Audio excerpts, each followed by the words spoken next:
All right, so let me introduce our special guests, our speakers. Ang galing-galing, ang husay. Si Engineer Raymond Albuero.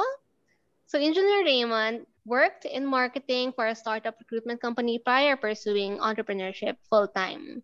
He was also a former quality manager and department head of marketing services in one of the largest conglomerates in Bicol region.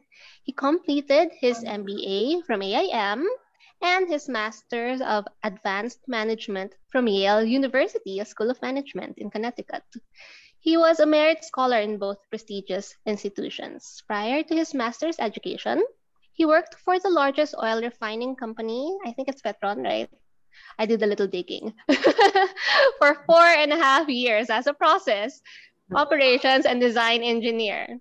He has extensive expertise on thermal power plant and utilities operations, specifically in process engineering, process design, and continuous improvement. He graduated with a degree in chemical engineering from Bicol University in 2012 and graduated cum laude. Congratulations! He was also a recipient of the OSD RA 7687 scholarship. Amazing. And we also have Engineer Genesis Fabia. So Engineer Jens, ayan, si Ems also is from Naga, no? So Engineer Jens worked as still works, present tense pala, sorry, works as a specialist in supply chain strategy and technical marketing in one of the world's largest mining companies. He's also the current head of project management at a local consulting firm. He's the CEO and founder of his own brand of fermented and health products, ranging from kombucha, ginger beer, kimchi, vegan cheese. Very interesting. Parang dapat may sariling spin-off ng APA Livecast tong si Engineer Genesis. Ang dami. I'm sure most of our students will be interested as well. Especially diba? Especially sino to? One of our students is selling kombucha and everything. So I know she will be interested. Anyway, so Engineer Jens completed his MBA from Ateneo de Manila University, GSP, and graduated with a degree in chemical engineering from Bicol University as well, and cum laude din siya. And he is also the most outstanding graduate of the College of Engineering Class 2012. Sabi sa inyo, huhusay ng mga guests natin today. He also previously worked for the largest oil refining company. And for almost 7 years. Grabe, ang loyal niya. As process engineer. Hindi ako tumatagal ng ganun katagal in any company. As a process engineer, energy engineer, operations engineer, and ship control supervisor. He has extensive experience in fluidized catalytic refining, energy, and loss engineering. Wow, that's a mouthful. Lean Six Sigma, that I'm familiar of, data analytics, and process simulation. Ayan. So ito na ang short intro nila. I skipped na the hobbies kasi I want you girls to get to know more about them as we go through this session. Dahil napaka-interesting talaga nila. Alright, so we shall start our session at 2 p.m. Anyway, this is recorded as I mentioned earlier, and let's just admit yung mga tao as they come in. But ayan, here are our SIRE technology owners, si Mr. Engineer Raymond and Engineer Genesis. Welcome mga engineers. I'm so happy to have you today. So yeah, thank you, Jerby, for the rest of the community for inviting us today and share the story of SIRE technology and our journey from being a student, curious on essential oils, and went to corporate world, and eventually decided to really push for this entrepreneurial journey with essential oils. Jen? Yeah. Okay. Si Sir, Thank you very much for the Jen. invitation. Yeah. Mas mahihain si Engineer Jen. Okay. So ito ang aking first question. I was just wondering, how did this go about? Paano ba nagsimula yung SIRE Technologies? Could you please share with our audience today? So, as for everyone's information, Genesis and I are classmates from Bicol University. So we went to engineering school. We are chemical engineers. So one of the requirements is to have a thesis for our program. So before, actually, ang batch namin, meron pili. Actually, I've been so curious kung para saan yung ano. Pero before, we are using the LME resin for, alam mo yung pag-start ng fire sa kitchen. We use that for that. And I'm really curious on this topic. And then, nung nag-start ako mag-research about it, and then I came about on, yung una parang fuel na isip ko. Pero it's so expensive pala na gawing fuel kasi it's volatile, di ba? Pwede talaga siyang mag-set ng fire, yung LME resin. So this was way back 2012 pa ha. So, ayun, I did my desk research. Tapos, sobrang ano niya pa, dun ko na-discover na ginagawa pala siyang perfume and then very expensive yung essential oil na to. And then doon, naging curious na kami and explored the topic kung pwede ba namin siyang gawing topic sa thesis. And then eventually, we realized na sobrang limited yung nagpa-process. Tapos parang for us, it's a pain point for like studying the supply chain ng LME resin. Like way back 10 years ago, parang ginagawa ng mga farmers is binibenta nila sa middleman and the middleman export the resin to the international market. So yun yung naging problem namin sa thesis, and then we proposed to design essential oil distiller specifically designed for LME resin. I think Genesis could also share the journey kung ano ba yung mga ginawa namin in order to have that. Go, of course. Yeah, I'll be glad to do that. Okay, so as students, diba, we are pretty much wanted to design something that would be able to extract essential oils from the resin itself. I'm not sure if everyone is familiar on what the nature of the resin is, but resin is actually a very difficult material as compared to the usual plant material that you get essential oils. It's tough, it's sticky, and the cleanup is twice as hard. My gosh. Yes, exactly. And actually sometimes people do use kerosene just to clean their glasswares, their equipment.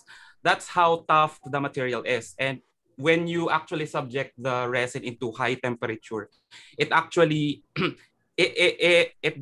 nagde-deposit siya, parang nagiging siyang very tough material, very hard, nagiging crystalline siya. So there are a lot of challenges that are associated with the plant material itself. So we as chemical engineering students at that time, we were faced with a very interesting dilemma. Na how do we make it work? How can we be able to design something that could address all of those individual challenges in such a way that we would be able to extract the essential oil with a high recovery, with the quality that na hindi mako-compromise. So yung mga yung color, yung fragrance, and all that. So we did apply some of the theories that we have learned from school, like your heat and material balance, your equipment design. So we actually went through the usual process of experimentation. We even designed. Actually, we designed twice during that period. Kasi we also designed the prototype that is required para makapag-develop kami ng mas malaking equipment, because it would be very costly if we would, we won't do our experiments in a prototype setup kasi yun nga, it's very costly and yung pagpa-fabricate. So we had a lot of sensitivity analysis here and there. We also tested our extracted oils to see if it is it is in line with the qualities that is found in the literature. So we really had our due diligence when it came to designing. And actually we did not only design the equipment, we also designed the process of extraction itself, because we also needed to control also the temperature to some extent, the flow, and as well as yung mga other considerations, especially safety. In production, safety is the number one priority, because wala kasing saysay yung operation if it's harmful to to anyone who's operating the equipment or to anyone who's pretty much directly or indirectly involved with the production. So that's actually one of our priorities at that time. And then when we actually pretty much established that, doon na kami nag-focus doon sa how can we be able to extract more out of the resin, and then how do we optimize that and all those things. So yeah, that's pretty much the entire technical process on how we've developed our technology. And right now, so yeah, we still continue to innovate and look for other technologies that can improve our existing technology. So yeah, hope everyone would be able to to get something out of it. Right. Thank you so much, Engineer Jen. Actually, na-excite ako habang nagkukwento ka kasi I understand what you're saying, especially na this year, I'm trying to dabble into distillation. And it's really hard. And yes, that's true. Depending on the plant material that you're trying to distill, there are different settings, different temperature. That's why it's so complicated. And another point that you mentioned, safety. Kasi meron mga still na sumasabog talaga kapag hindi mo alam paano siya paganahin. And that's really, like, it freaks me out. That's why I'm very, very nerdy about this. I really study everything before I even, try to distill my first batch. But anyway, I was just wondering, since you designed your own still, would there be a possibility that you will be selling that still? I mean, as we can sell it like right off the bat. Why don't we offer it to abroad na pa yun talaga nagdi-distill ng mga frankincense, ng mga resin? Wouldn't it be possible that we try to sell your proprietary machine? Actually, right now, we haven't thought of that model. I mean, that's another revenue model for us actually, because we are engineers by profession. Pero yeah, I think let's see, kasi yung path forward naman ng company namin, di ba? From the name itself, Sire Technology, I think we will be having a division on, like, it's called Sire Engineering. So we will layering in some design aspects of, like, designing processes related to a botanical product. So I guess we will look at that. Pero ang focus namin right now, since we are a startup, we are still launching the company. We will be focusing on manufacturing first, and then once we have traction and then good cash flows, we will look at that. Yeah. Kasi as one of the expertise that we have is really design, because we both came from an industry, and Jen and I have experience also in past design. So yeah, that's really a possibility journey. Definitely, you and we will should work update the community together on about that. it. Also, Yeah. our family is building an ethanol plant in Pampanga. So, we can also think about those things. If you were talking about LME turning it into gas, diba? Maybe we could talk about that offline. Okay. So next, how long have you been in the business? Gaano nakatagal yung Sire Technologies?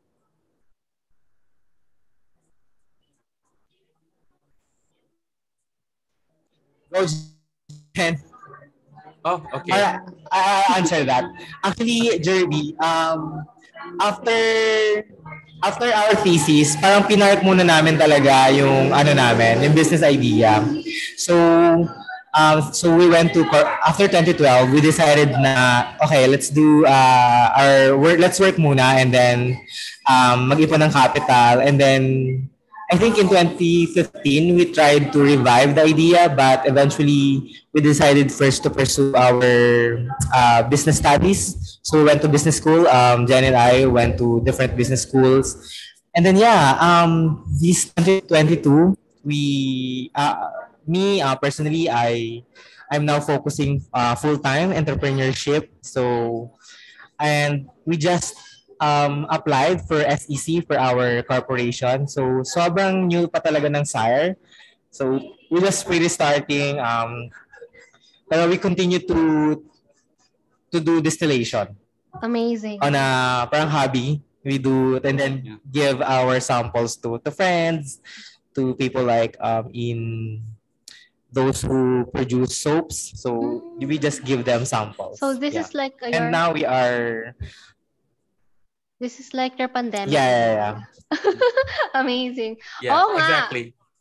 By the way, so let me just announce. Exactly. Sila Engineer Raymond and Genesis sent me a few bottles of their hydrosol and their essential oil. So we will be giving these away. I have a set for myself and si Luha has a set of her own as well. And then itong dalawa for everyone who's attending today. All you have to do is put a comment on my post sa Jerbigo Instagram, on my post today about this APA livecast, and put there, what have you learned from today's session? Ang pinaka magandang answer ang makakanalo ng samples from Sire Technologies. Okay. So what made you decide to go full-blown with LME? I know that LME is something na parang abundant sa Bicol, pero I also know na hindi lahat, I mean, majority actually, hindi nila alam kung anong use ng LME. So parang what really piqued your interest to dig deeper? I mean, you mentioned na meron kang LME tree sa backyard mo, but I assume it's not as much para mag-produce ng marami, di ba? So paano yun? Paano yung sustainability natin in the long run?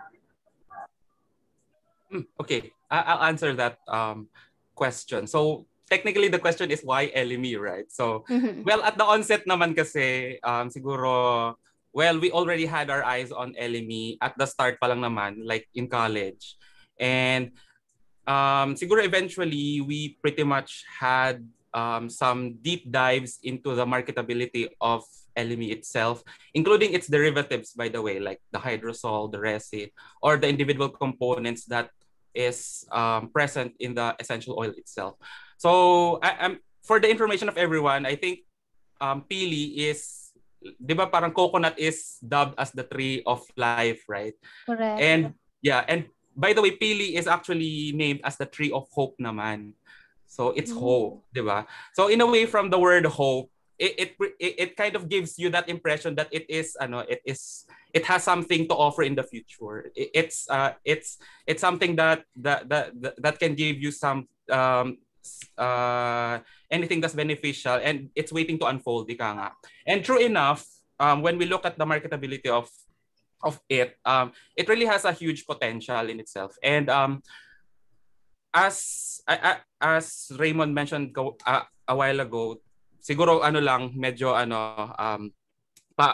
pahapyaw yung pagkakasabi niya kanina, pero there is actually an existing gap when in the industry itself. So hindi, parang underutilized yung pili sa source mismo. So there are a lot of farmers that are actually harvesting them, and also a lot of farmers are not harvesting them as well. So yeah, kumbaga may mga unrealized gains, if you know what I mean, on a lot of farmers there, and it's actually a missed opportunity for these farmers to actually earn from it, considering the great opportunity that it can actually give them. So it's pretty much an untapped, a relatively untapped market, and untapped resource as well. Untapped resource as well, exactly. And if you're also going to look at the current state of these farmers, and considering the opportunities that these essential oils, farming these resins, that yung mga benefits that it could give them, may kita mo talaga yung disparity, no, parang why is it na ganito pa rin yung nila, yung estado ng buhay nila, and then kapag binibili naman sa kanila yung mga resin, bakit sa ganitong halaga lang? So in a way, hindi nag-i-evolve. So yun, medyo din yun, nakitaan namin siya na it's a way, it's an opportunity as well to better the local economy dun sa sourcing itself. And at the same time, so yeah, that's one part of it. And I think Raymond also has other thoughts on why we chose LME as well. Totally agree with Jen. So to add some details or information on what Jen's point of view about it, kasi if you look at the LME essential oil, sobrang ano ng component niya, sobrang advantageous in terms of applications sa cosmetics sector. So I think one of the goals of Sire Technology also is to really focus on product development para hindi lang natatapos sa essential oil distillation yung ano namin, path forward ng value chain. So we are also looking into doing, although there are already products in the local market that uses essential oil, pero hindi pa ganun siya, hindi tayo talaga yung nakakakuha ng full benefit of it. Like, yung mga major brands pa abroad, major perfumery companies pa talaga yung nag-gain ng potential from the essential oil itself. So we are also in a product development, pero we will launch that siguro in a few months pa, pero we are doing really on it, like studying the components and do product dev. So yun yung gagawin namin for LME. And another thing is actually maraming, although 'di ba, kung titingnan yung value ng essential oil ng LME, a lot is focused on Sorsogon only. Based on our due diligence, marami actually pili tree sa UAS, sa Albay, na samaan nito, di ba Jen? So it's all over the Bicol region. So pero ang problema talaga natin ngayon is paano natin mako-concentrate yung amount, as Jervy mentioned, na kalat-kalat, hindi enough yung isang tree lang, diba? So ang goal namin is to really have a partnership with different farmers. So iniisip namin yung model na farm to distiller model. So yun yung wino-workout namin ngayon. We are doing community relationships now with different farmers. Ito hindi lang to applicable sa LME. From the message, from the chat, they ask if we are also designing for other essential oil materials. So yeah, we do. So ganun yung plan namin. Hindi lang eventually, actually we already tried citronella, extracting samples. Pero yung distiller kasi namin is specifically designed for LME talaga, yung meron kami ngayon. Pero we are designing for other materials like citronella, vetiver, patchouli. These plants are really endemic in Bicol region. So we are already contacting different farmers para magkaroon kami ng partnership and enough volume to produce for distiller. So yun yung path forward nung company namin. Yeah. Thank you for that. But I was also wondering, currently, ilang elementary yung parang minamanage nyo?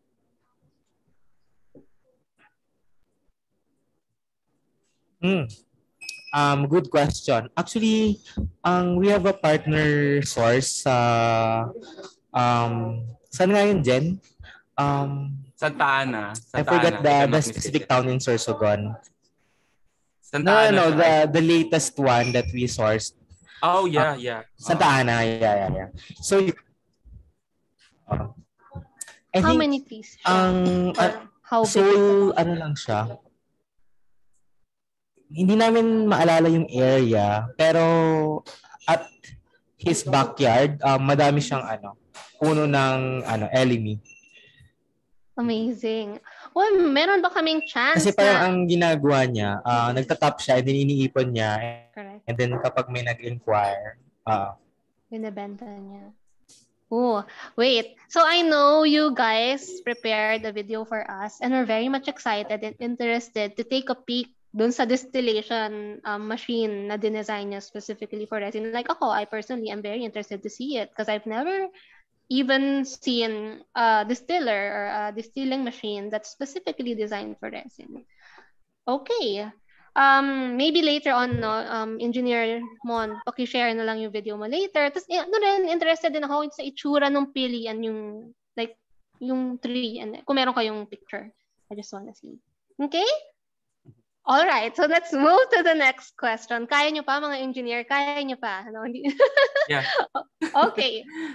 Ito naman, another topic. Kasi this is very unique. Your LME hydrosol. It's my first time to try it. I actually haven't tried formulating with it, pero naamoy-amoy ko lang. And it's really amazing. I understand na hindi nyo to pinoproduce currently for commercial purposes. Talagang ni-request lang natin to sa APA. So it's very special dun sa dalawang winner kasi matatry nyo yung production nila, Engineer Mond and Engineer Genesis. But if ever in the future, Mon, Jen, if ever in the future na makonvince ko kayong merong demand ng hydrosol at ma-produce nyo to talaga ng mainstay, is there any, parang meron ba kayong naiisip kung paano nyo ito i-optimize? Kasi you mentioned earlier that you wanted to explore cosmetics. So is there anything that you can see this play a role in your future product line? Yeah, I mean, so, sige, pwede na ako mag-share dyan, no? What do you think? I-share na naman natin sa kanila. So, currently, we have partnership with our previous school, Bicol University. So, we have a project with the school. So, since we are alumni, and we have this project called Project Sire. So, it's a research and development project with current students, chemical engineering students. So we are sponsoring 12 students. I think some of them are here joining the webinar. So number one, the first one is they are designing equipment for Bicol endemic plants, namely yung nabanggit ko a while ago, vetiver, patchouli, lemongrass, citronella, and then of course yung elemi. Kasi we want a bigger, as I've mentioned, diba? We are doing a farm to distiller model. So, ina-expand din namin yung capacity ng design. So, gusto sana namin one design pero can accommodate different. So, yun yung first topic. Jen could also explain the second research and development na ginagawa namin right now. Yeah, so we also have another group wherein they're focused on the product development of pili resin and its derivatives. So they pretty much focused on what other forwarded products can be derived from these derivatives from the resin. So in a way, they're trying to formulate like yung mga skincare products out of it. So in a way, 'di ba, in a market perspective, yun naman kasi talaga yung yung what they call this revenue generation. Kasi 'di ba, once you do product development and come up with products out of these raw materials, doon tumataas yung valuation niya. And so yeah, that's pretty much the focus on the second group. So in a way, they are pretty much technical, and at the same time, they also have this business acumen that we are trying to teach them. Kasi of course, because they need that in order to be able to pull off a product development project. Kasi not only the technical side but also the commercial side of things. And then the third topic, ako na ba mag-discuss or ikaw na? Raymond. I mean, go Jen. I mean, I'm fine. Sige. All right. Dagdagan ko na lang ng Okay. So the third group naman, they're actually doing another technology that with the extraction of essential oils, but they are going to use the supercritical CO2 naman for the extraction of essential oils. Amazing. Okay. CO2 extraction. Perfect. Yes. So let me expound on that a little bit more. So in a way, parang it's actually a technology that is being used to decaffeinate your coffee beans. So kaya kayo may mga decaf because of the supercritical CO2. And na lang din. And also some of the things that yung mga meth ganyan. So yung cannabis. So yeah, supercritical CO2 is So yeah, pero we're not in any way promoting anything regarding that. Okay, I'm just sharing the technology and its applications. Okay, guys, just a disclaimer. So yun. So yeah, these kumbaga, supercritical CO2 is one of those technologies talaga na that can take the extraction of essential oil to the next level kasi they pretty much have a higher yield, relatively less carbon footprint if we're going to compare it with the next best alternative. And at the same time, may mga challenges here and there with that project because of course when you're dealing with supercritical materials, you need high temperature, high pressure, pero that's what engineers do. Engineer makes things happen. Regardless of if it's difficult or it's possible, engineers makes it happen. Yun naman ang kagandahan ng ng pagiging engineer kasi may challenge, anong gagawin? May challenge, anong gagawin? May challenge, anong gagawin? So overall, we are pretty much trying to share our knowledge, share our expertise with these 12 students. Kasi yun yung wala sa amin during the college kasi wala kami mga mentors from the industry. We were not exposed with a lot of things that concerns the commercial side of things of whatever it is that we're trying to study. So right now, we're trying to give it to them naman. And we're very glad that we've pretty much handpicked very good and very driven students for these projects. And we're very hopeful then that Project SAR would be elevated to the next level with the help of the R&D, with these research and development initiatives with the university, actually. So yun. Raymond, I think you have a lot to say about that. Sige.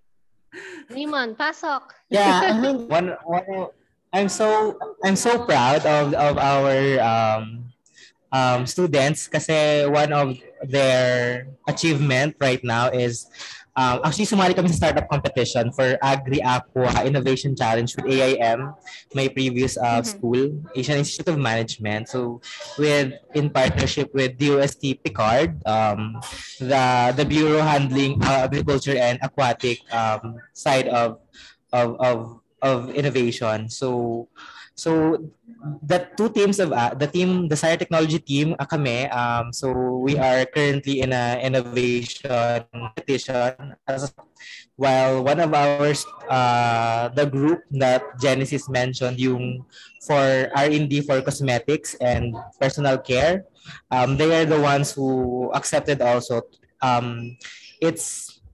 It's Philippine-wide competition, and then AIM and DOST selected top 20. So they are really on the innovating kasi they are business professors who are mentoring them and I think the AIM entrepreneurial community are also there helping our students also to improve their innovation with regards to the application of essential oil to personal care products. So yun, I mean, and yeah, I think on top of what Genesis mentioned sa SFE, I guess, kasi currently sa academe, dalawang university lang may SFE set up. Mindanao State University and De La Salle University. So we are actually communicating with La Salle professor for a collaboration para makapag-experiment kami sa university nila to use their facility on supercritical fluid extraction. Pero eventually, we will design our own and then para we could actually extract. Kasi to tell you, there are a lot of big endemic plants sa Philippines na we haven't really discovered yung potential nila as a potent medicinal value or value for perfumery and other applications. Yeah. Sinong professors then? Are those chem professors or business professors? Hello? In La Salle? Do you remember Genesis yung apelido ni Chemical engineering din. I think it's chemical engineering department as well. I forgot his surname eh. Yeah. Yeah. Well, the future is very bright for you guys. Grabe. Actually, kami na-excite na kami nung sinabi niyo yung CO2 extraction eh. Kasi aromatherapist works with these extractions as well. I mean, meron separate sa essential oil, separate yung CO2 extraction. And both of them, we use them in part of our formulations or in our blends. Again, CO2 is not really that familiar here yet, but I believe with you guys, mas magiging accessible na siya para sa mga Filipina aromatherapists. So we're very much excited for that. And ako, I look forward sana to visit your facility, your farm, or kung saan kayo sa Bicol. I look forward to travel there and watch you do your thing. But in the meantime, perhaps, you guys, nawala si Nawala si Raymond. Yeah. Na ano siya. Nakapag-sign up. Maybe he'll be back in a few seconds. Meron ka bang copy ng video? Alright. Sige, may copy ka ng video or nasa kanya? Nasa kanya actually. Pero ayan na siya. Nandiyan na siya. Okay. Hopefully. Okay. Ayan. Mon, show your face na. Okay, so I was saying, it's time for our audience to see the video that you have prepared. Yeah. Kaya na ba ng net mo? All right. Jen, can you share do you have an access for that? For your, kasi sobrang unstable na internet connection ko. I'm so sorry. Let me check on it. Just a second. Right. Okay. So yan, in the meantime, nakita mo ba yung mga comments? Wow, CO2. So na-excite talaga kami pag meron kayong mga ganyang terms. Kasi for us, these are new things that we can play around with. But habang hinahanap ni Jen yung video nyo, Mon, may question ako. You mentioned earlier kasi na when you were doing your thesis back in 2014 ba? But when you were doing your thesis, sabi mo na you also had your extraction, yung mga produce nyo, you had your extractions checked. If it's parang in line with the literature na nababasa nyo, I was wondering, saan kayo nagpapacheck? And ano yung test na ginagawa? Oh, yeah. You mean the quality? Yes. What do you mean? Okay, so before, actually, what we did is more on physical. You're talking about the testing of our... Yeah, you mentioned earlier na yung mga testing of the quality of the essential oil. Yun ba yung Correct. Saan kayo nagpapatest? Or parang ano yung mga test na ginagawa nyo? You mentioned may physical check kayong ginagawa. Could you please walk us through it? During our during our thesis days, kami sa GCMS and other test. I think we asked SGM to test. SG specific to gravity. Focus on. So we have already made sure to compare it with. We did specific gravity. Ano pa ngayon, Jen? We also did like yung color. I think DOST also tested the color, and then meron pa tayong isa na we compared it to the literature, and pasok siya sa range nung LME na available based sa literature. Hindi lang namin na-measure yung specific, like if you're gonna test GCMS to know the value of terpentine in terms of the percentage, illimycin, and other components. Kasi dun mo malalaman if how it is close to the available sa market, yung different percentages ng components ng essential oil itself. I was wondering saan kayo nagpapa-GCMS? Pero I think noong time namin hindi pa, pero we're planning to do it kasi based on the other market na requirement, like if we have a B2B market na, they require the test itself. So we will have I think, test for our samples for the compliance ng ibang company. Yeah, actually, diba? That is what we advocate here. Hindi lang siya B2B right now. Even B2C, like for us, for aromatherapists, we try to source from companies na meron GCMS. So yun, tinatanong ko lang kung saan kayo nagpapalagay. Yeah, we see Genesis is really well connected with this because sa work niya.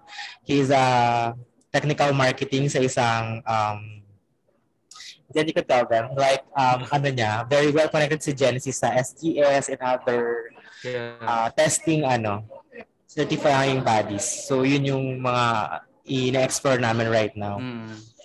So yeah. Marami namang options to choose from since I'm already well connected with these international labs. And in fact, there are actually other labs that are siguro nearby Southeast Asia. So I guess, okay naman yun para lang at least mabawas-bawasan yung cost when it comes to the logistics. Pero, Jerby, I'm curious. Yeah, I'm curious, Jerby, on like, meron ba kayong specific na entity like the aromatherapy community?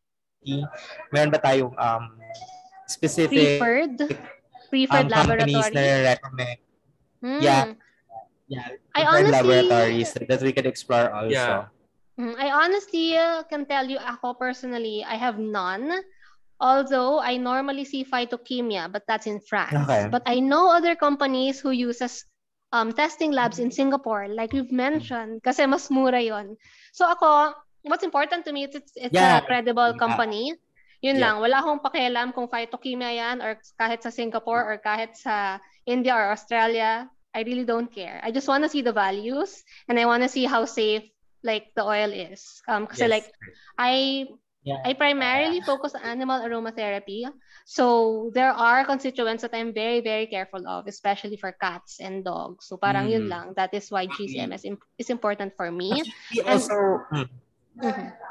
So to add on that, to your point, actually we are researchers, right? So we really follow ISO standards. So part of the benchmarking is to really follow ISO standards. And these ISO standards are also the benchmark of DTI.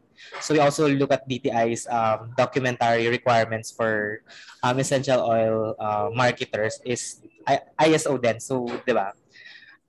Yun. So, yun naman yung goal natin to give our consumers na safe and, di ba, na produkto. Yun. Tama. Yan, hanap na ba ni Jen ang ating video? Ayan. Yes, okay, I'm ready.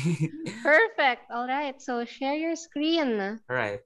Hold on just a sec. Okay. Desktop number 1. Okay, I hope it's already there.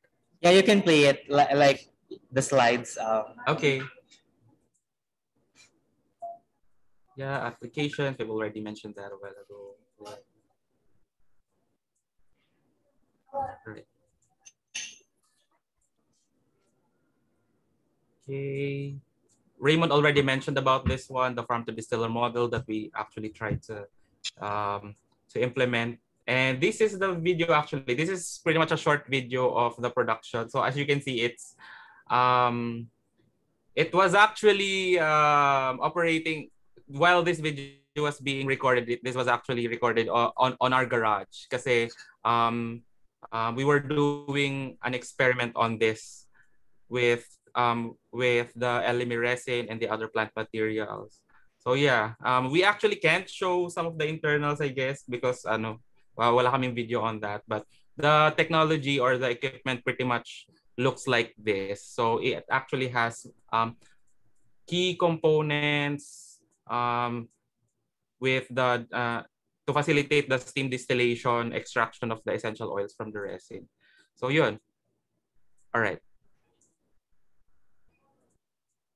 So it's just a short video.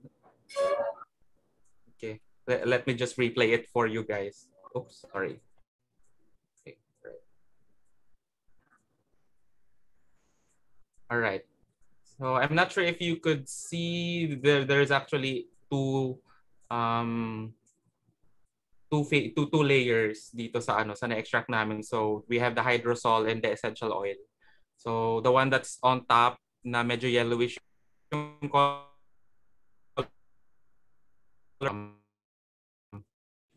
that's beneath it. Okay. One was kumbaga learn something from this video.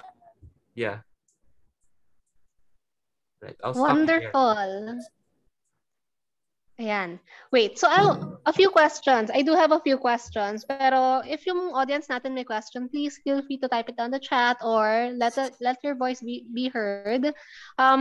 Yung sa distilling machine na nakita ko, I see a knob sa left side sa baba. What's that knob for? Pangbukas kung saan may lalagay yung plant material ba?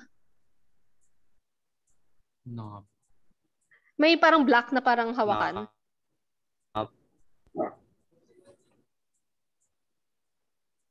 I'm not sure what. Flash natin ulit. Flash natin ulit yung machine. All right, okay. Just Sige. a sec.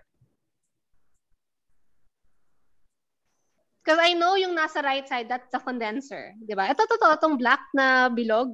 What's that? This one? Yes. Oh, that's actually the heat source. Ano yan, yun yung stove namin. Oh, amazing. So built-in na yung heat source. Yeah. Oh, tapos saan may sasaksak sa LPG? Yes, oo. Connected siya sa LPG. Alright. Ano lang siya, maliit lang naman siya na setup. Yeah. Ang galing. Ilang capacity nito? Raymond, ilan niya ulit capacity nito? 2 kilogram. 2 kilogram of LME. And then how much plant yung ma-produce nyo? 2 kilograms. So ang yield namin using this is 11%. Yeah. Oh wow, that's pretty high. Around 210 grams, right? Yeah. Galing. Have you tried distilling other resins with it? No, other resins. Actually, wala pa. Mahirap kasi you have to clean it You mean other type of resins, right? Other type of resins aside from LME. Wala pa. We haven't explored that yet. Yes, do try to explore kasi like meron tayong Philippine yung Almasica, 'di ba? Maybe you can try that and check kung how much different nung yield niya. Kasi 11% for LME. Almasica. How do you spell that?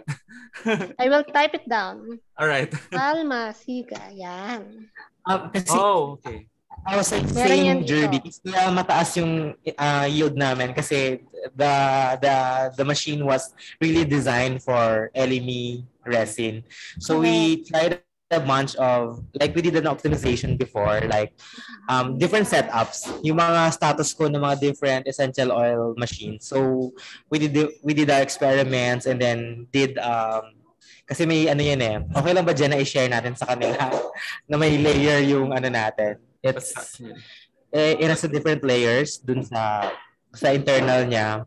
So kung i-compare mo yun sa nakalagay lang dun sa report or dun sa distiller itself, mas efficient yung extraction. So I think the other distillers have a different setup. So based on our experiment, yung may layer yung it yield 11%. Kasi before, I think we have a 10% yield with different setups. So yun yung because we are engineers, we do optimization. So that's why we produce that high yield, diba? Correct. That's also that's the key there. Yeah. Oh, I understand. That's also actually the beauty of of making a prototype then, kasi the prototype pretty much served as the guinea pig on how we pretty much determine the perfect setup, the perfect configuration of the plant material itself inside. That should be the retort, kumbaga yung mga how much of this, how much of that, what is the shape of this and that, what's the dimension, etc. So yeah, that's also the beauty of creating something smaller before you scale up your your design, your fabrication rather. So yun. Galing. Pero may question ako. Is it the first and only still that you have right now? Yung nasa video? Yeah. Ooh, Pero we amazing. are planning to build soon a bigger one, specifically for the plants that we've mentioned. Yeah. No, but I'm very interested dyan sa LME distilling machine nyo. Kasi I know there's a market for it. I mean, if you plan to produce, kahit nga yung maliit Kasi I mean, the artisan distillers would want it. And at 11%, I'm pretty sure it's optimized because I've talked to a lot of LME producers. Some claim the 5% lang. I feel hindi totoo Ay. yun. Most I've talked to are 10%. I think that's the normal. I think yung 5% binawasan niya kasi para sa business niya. Pero ang normal alam ko talaga 10, di ba? Okay. I mean, between engineers and me, I've done my research on it. I do a lot of study about LME because this is what I normally talk about in the international aromatherapy scene. So I kind of know the things, the values and figures ng standard. All right, so thank you so much for sharing those information. Ayan, masayang-masaya sila.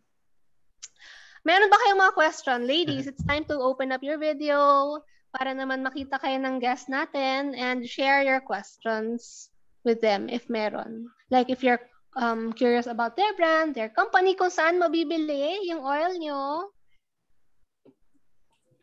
We're still building our digital presence. So, ilo-launch pa lang namin actually yung Facebook accounts namin, yung mga stores namin. And then, alam mo, Jerry, when I sent you the samples, di ba, may error pa dun sa label ng hydrosol. Kasi nga, we don't really plan to market it. Pero, yeah, let's see. You should. So, we are finalizing everything, the branding and everything. So, yeah. Yeah, thank you. I mean, I think that's a confirmation from us na may market talaga yung hydrosol. Kasi kami parang, alam niyo ba, tinatapon namin yung hydrosol before. So, hindi namin siya... Itapon mo papunta sa akin.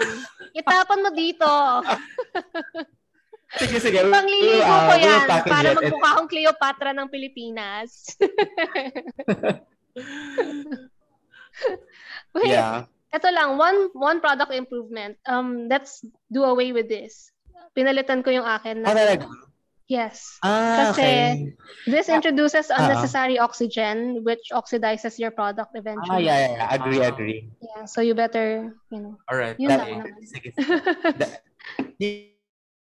Thank you. I think that's also what do you call this? Customer research based on what you said that you prefer that packaging. Not prefer. It's like the recommended. I am also open working with you. I do consulting with a lot of brands. So maybe in the future, if you need financer, maybe we can also talk about that. We're building a lot of definitely. things. So, and also the idea of selling the machine itself. I think we are pretty open to that. Yeah. All right. Okay. So meron bang tanong ang ating mga audience or nahihiya sila? Huwag na kayong mahiya. Sayang yung mga guests natin. They have a very brilliant brain between their shoulders. So don't let this chance slip away. You can also reach to us by, ano ba? Okay, I'll share na lang yung email. Oh, yes. Yeah. I attended your webinar last about citronella from the one from Mindanao, I think. Yes. Oo nga. I attended.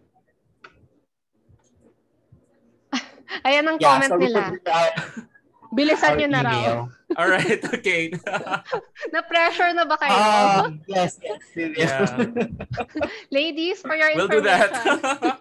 First time lang namin nag-meet nila engineer, no? And according to my computation, I'm not so sure if tama, pero nasa mid-20s pa lang sila. Tama ba?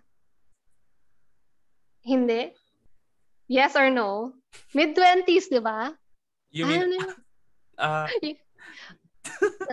Nasa kalendaryo pa ba kayo? Final answer na ba yan, Jerby? Hindi ba? Mid-20s, no? You can trace back on what we've said, di ba? 2012, graduating kami from college. So, you can calculate. Pushing 30s na. Yeah. Okay. Yeah. Ginamit ko kasi 2016. So, 2012. Okay. Pushing 30s na. Mas bata pa rin sila kaysa sa karamihan na nandito for sure. Kaya huwag nyo silang masyadong i-pressure. I'm just very happy that we were able to meet you guys kasi at such a young age, you guys are really paving the way to improve at least. And I like what you said, na you're very much involved with the programs of your alumni, whether in Bicol University or in AIM. AIM is very, very active also in supporting innovations. Another if you have contacts with ADB, they're also very supportive of innovation. Yun. I know yung sa cinnamon na feature namin before, I knew she participated as well in the AIM. You mentioned mo, Bacardi ba yun or something? Bacardi AIM. I know she was also involved there. So, I'm very much familiar of those programs. Pero silang mga estudyante natin, ayan, open din ba kayo? This is from Ems. She's based in Naga. So, baka pwede kayong mag-meet kung okay na yung restrictions dyan. Yeah, exactly. Pwede din ba kayo for aromatherapists? Like, I'm an aromatherapy student and planning to put up a farm. Open ba kayo to help us with the distillers? Yeah, let's keep the conversation Actually, going on that. That's the plan. Yeah, that's the plan din naman. So we can talk later or reach out to us. Jen, put your socials down in the chat para people can reach out to us. Sure. Talk about. I already put my Instagram and Facebook. Yeah. Ayan. So para if you have business proposals or ayan, pwede kayong makipag-collaborate kay Mont and kay Chen. Oh, excited na si Em sa patchouli. I know. Yeah, they have here in Albay. They have patchouli here. It's called Kadlum. I'm not sure if you are familiar with Kadlum. It's the local name for patchouli. So I heard. Yeah, exactly. Ginagamit siya shampoo. Correct, sa buhok. I also heard other producers, like yung mga producers ng ilang-ilang, citronella na feature namin before, also lemongrass, they are also producing patchouli. So, yun. Common siya sa Pilipinas actually, na hindi lang masyado na-discuss with us kasi, yun na nga, like what I've shared with you Mon kanina, di ba, na kasi ang nasa international curriculum ng aromatherapy, yung mga nasa ibang bansa. And that is what we're trying to change this time for the Philippine Aromatherapy School. There will be a module talking about the Philippine plants because that's what I want to incorporate talaga. For the aromatherapists here to learn about our own and that kung ano yung abundant dito, yun. So yan, isa yan sa mga things to look out for. Yes? I think in addition to on how can we help is, we already extracted these essential oils. We can benchmark. Once we extracted these essential oils, we can do and compare to the quality that is available internationally, right? So that's a good path forward for Philippine essential oil industry. Correct. That is, I think, that is the na-discover standard. ko yung Na-discover yung? Na-discover ko yung community nyo kasi hindi namin alam na meron palang aromatherapy sa Philippines. And I reach out to you, diba? And then this happened. So that's what we're really looking. Kasi during 2012, wala pa talaga. Yes. Wala pa talagang Baby pa ako noon. Very young parang talagang lang ako aromatherapy. noon. Grade 3, ganyan, 2012. Grade 30. Tumawa na lang si Raymond, nakakaloka. Okay. Pati Sam, sa lakas ng tawa niya, rinig sa Manila. Alright. No, but that's very true. Diba nakwento ko sa'yo, 2018 nga, wala nga mabilihan dito. So, meeting you guys, it's really very important for us. Talagang we will set aside time to meet you. Kasi, this is what we want talaga din for everyone, for all the stakeholders, the producers, the learners, the users, lahat. This is gonna be amazing for everyone. I do have a question. I'm sure kasi, as far as I understand, para sa inyo sa LME producers, meron kayong support from LGU, right? Tama ba, Jen? I mean, you have experienced significant support. LGU nyo. Well, you have something to say, Raymond? All right, go. From LG. Well, dun sa mga napuntahan namin community before, when we are exploring pa lang, parang very supportive naman sila to direct us to the right farmers. Pero ngayon kasi we're just starting the relationship building. So, yun. We will see on how receptive yung mga community on that. So, sana maging ganon. Pero given our also engagement with the USTAM Innovation Program, it's government sponsored. So malaking tulong siya to really innovate and then make it happen. Like, connect us to right people, to Department of Agriculture, to DTI, and other, kasi alam ko, the government has a lot to offer. Maraming programs, hindi lang natin natatap. And with the right connection, with the right people, I think, kasi, personally, kapag pumunta ka ng Department of Agriculture, marami doon program. Like yung kapatid ko, we have a farm kasi ito lang yung ko napansin ko na may silang program, and then once lumapit ka sa kanila, willing sila magbigay ng seedlings for free. Kailangan mo lang ng logistics. So I guess kailangan lang talaga nating mag-inquire sa government and look at their websites. I agree. Thank you so much for that. So Ems, kung meron kang piece of land dyan, magtanim ka na ng pili. As early as now. Para, I think it takes 10 years ba? 5 to 10 years, di ba? Tapos, yeah, 5 to 10 years yung pili tree. Yeah. So, pwede ka na maging partner nila Raymond, di ba? Meron ka ng mga, rin, lalagyan mo siya ng number para traceable, ganon. So, para masaya tayong lahat. Exactly. Na-meet ba, Jerby, si Professor, yan kilala mo si Professor L, UPLB. Forrester Ella. I don't know, invite nyo na siya. Kasi I'm the FB group, diba? Parang you talk about Forrester Ella. Type mo sa chat, napuputol ka, na chachapi. He said Forrester Ella, the professor from UPLB. Ay, hindi. Baka kilala ni Lou. I'm from LaSalle. So I was asking about your LaSalle professors kanina. Okay. Pero si Lou, she actually took up forestry ba? Or agriculture si Lou? So, I know for sure kilala niya yan.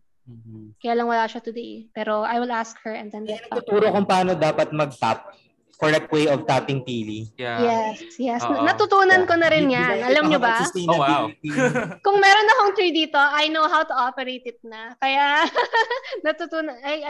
Like I mentioned, I did a lot of research kasi it's one of the topics that I get to be invited to talk about in the international aromatherapy scene. Most recently, I talked about ilang-ilang kasi naumay na ako sa kakatalk about ng LME. Kaya ilang-ilang na yung gusto ko. And I still would want to discover more Philippine-based plants to talk about. Like you mentioned there's kudlum ba yung sinabi nyo? For patchouli, kadlum. Yeah, I like learning about the local, para na mystify sila. What's kadlum? It's patchouli in the Philippines, ganyan. Patchouli. Yeah. Tapos yung pag sasabihin nila, ilang-ilang. Oh, it's actually ilang-ilang in our country. Nakakatawa lang. Ayan, alright. I'm having so much fun meeting you guys. I really honestly hope to meet you personally in your farm, in your facility. It's one of my goals, if not this year, at least next year. I just came back from Davao. I was hoping to meet distillers. Yeah. Pero wala sa Davao ang distiller. Nasa malalayo. Nakakaloka. So, yun. Sana sa Bicol. I hope I get to visit you. Girls, any other questions? Jen? Agatha, Ira, Mary Joy, Ems? Ems, big opportunity for you because you're very, very near them. I hope you guys work together. It's gonna be nice. Kung wala nang tanong, maybe you can turn on your video. Let's take a quick snapshot. Picture lang tayo. Ayan, AK, long time no see. Jen, I miss you girls. Na-miss ko na kayo. Okay, sino pa? Mary Joy. Ems, pakita mo ng beautiful face. Ira. Oh, wonderful. Ems, game na. Ira, game. Nahihiya pa sila. Wait, I will turn into gallery view. And one. Wait, nasan na yung print? 1, 2, smile. One more. Wag mo na kayong mag-comment kasi nakikita yung comment niyo. Wait. Ay. Teka na wala. 1, 2, smile. Perfect. Ayan. So that's the end of our APA livecast. Thank you so much again, Engineer Jen and Raymond. Let's talk offline for possible collaborations with our group or with EMS as well. And thank you so much for having for giving us your time, and thank you so much for attending. Thank you, everyone. Thank you for having us. Appreciate it. Salamat. Don't forget to Thank you, put in your Bella. comments sa post ko today sa Instagram about this AP Livecast to win the samples. Bye!